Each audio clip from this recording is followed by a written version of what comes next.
ఈరోజు మనం ఒక టైమ్ మిషన్ ఎక్కి వెనక్కి వెళ్దాం. ఎక్కడికో తెలుసా? మన చిన్ననాటి సంక్రాంతి రోజుల్లోకి. ఈ రోజుల్లో పండుగంటే మొబైల్‌లో విషెస్ చెప్పుకోవడం, టీవీలో కొత్త సినిమాలు చూడటం. కానీ 90వ దశకంలో పుట్టిన మనకు సంక్రాంతి అంటే ఒక ఎమోషన్. ఆ రోజుల్లో మన అమ్మమ్మ ఊరు, ఆ చలిమంటలు, ఆ గాలిపటాలు. అబ్బో!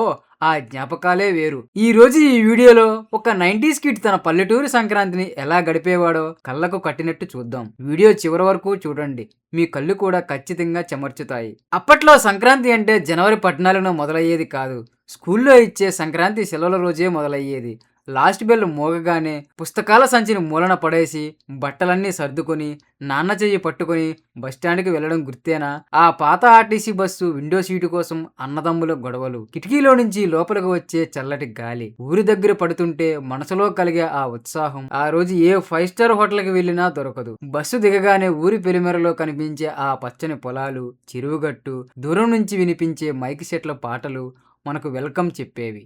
ఇంటికి వెళ్ళగానే ఒరే నాన్న వచ్చావా అంటూ అమ్మమ్మ చేసే పలకరింపు, తాతయ్య ఇచ్చే ఆప్యాయమైన ముద్దు, పెదనాన్నలు, పిన్నిలు, అత్తలు, వాళ్ళ పిల్లలు అందరం కలిసి ఒకే ఇంట్లో. అప్పట్లో హోటల్ రూమ్స్ లేవు, ఏసీలు లేవు. అందరం వరుసగా పక్కలు వేసుకుని నేల మీద పడుకొని అర్ధరాత్రి దాకా చెప్పుకునే ఆ ముచ్చట్లు, అవే కదా అసలైన బంధాలు. ఇక భోగి రోజు తెల్లవారుజామున 4 గంటలకే అమ్మ లేపేది.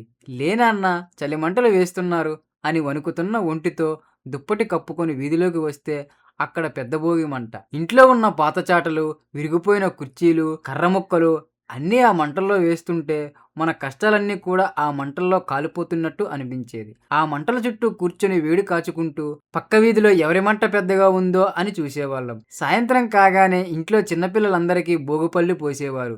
రేగుపళ్ళు, చెరుకు గడలు, శనగలు, నాణేలు కలిపి తల మీద నుంచి పోస్తుంటే కింద పడ్డ ఆ నాణేల కోసం మనం చేసే పోరాటం గుర్తేనా? ఆశీర్వాదం కంటే ఆ డబ్బుల మీద, ఆ రేగుపళ్ళ మీద ఉన్న శ్రద్ధే ఎక్కువ ఉండేది. అదొక అమాయకమైన సంతోషం. సంక్రాంతి రోజు తెల్లవారుజామున ఆడపిల్లల సందడి మామూలుగా ఉండదు. వీధి నిండా కల్లాప జల్లి పెద్ద పెద్ద ముగ్గులు వేసి వాటి మధ్యలో ఆవు పేడతో చేసిన గొబ్బెమ్మలు పెట్టి వాటికి పసుపు కుంకుమలు అద్ది పైన బంతిపూలు పెట్టేవారు. ఆ వీధి అంతా చూస్తుంటే ఒక రంగుల లోకంలా ఉండేది. గొబ్బెమ్మల చుట్టూ తిరుగుతూ పాడే పాటలు ఊరంతా మారుమోగిపోయేవి. సరిగ్గా అదే టైంలో వినిపించేది హరిలో రంగా హరి అన్న శబ్దం.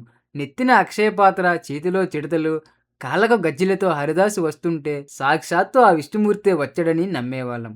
ఆయన అక్షయపాత్రలో బియ్యం వేయడానికి మనం పోటీ పడేవాళ్ళం. ఆ వెనకాల వచ్చే గంగిరెద్దుల విన్యాసాలు, అయ్యగారికి దండం పెట్టు, అమ్మగారికి దండం పెట్టు అంటే ఆ ఎద్దు తల ఊపుతుంటే ఆశ్చర్యంగా చూసేవాళ్ళం. కొత్త బట్టలు వేసుకొని ఆ హడావిడి చూడటమే పండుగ అంటే. ఇక వంటగది వైపు వెళ్తే వారం రోజుల ముందు నుంచే అరిసెల వాసన ఊరించేది. అమ్మమ్మ అరిసెలు ఒత్తుతుంటే మనం పక్కన కూర్చొని ఆ వేడివేడి ముక్కల కోసం వెయిట్ చేసేవాళ్ళం. జంతికలు, మురుకులు, సున్నుండలు, చెక్కలు డబ్బాల నిండా నింపేసేవారు.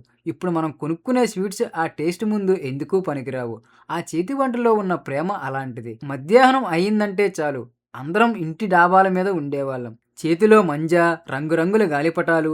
ఢీకొట్టడం అంటే ఒక యుద్ధంలాగా ఉండేది. కైట్ పోచ్ అని అరవడం, గాలిపటం తెగిపోతే ఆ పొలాల్లో ముళ్ళకంపాలో పరిగెత్తడం, కాళ్ళు దెబ్బతిన్నా ఆ నొప్పి తెలిసేది కాదు.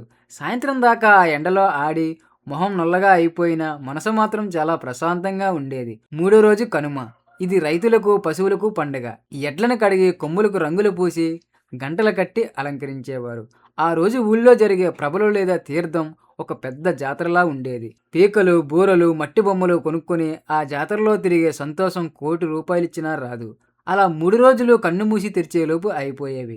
మళ్ళీ తిరుగు ప్రయాణం. అమ్మమ్మ ఇచ్చే పిండి వంటల మూటలు, తాతయ్య ఇచ్చే పండుగ ఖర్చు డబ్బులు తీసుకొని కన్నీళ్లతో ఊరు దాటుతుంటే వచ్చే ఏడాది సంక్రాంతి ఎప్పుడు వస్తుందా అని ఎదురు చూసేవాళ్ళం ఫ్రెండ్స్. ఇవన్నీ వింటుంటే మీకు కూడా మీ చిన్నప్పటి రోజులు గుర్తొచ్చాయి కదా.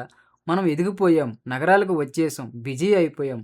కానీ ఆ 90వ దశకపు పల్లెటూరి సంక్రాంతి మాత్రం మన గుండెల్లో ఎప్పటికీ ఒక తీపి జ్ఞాపకం. Thank you.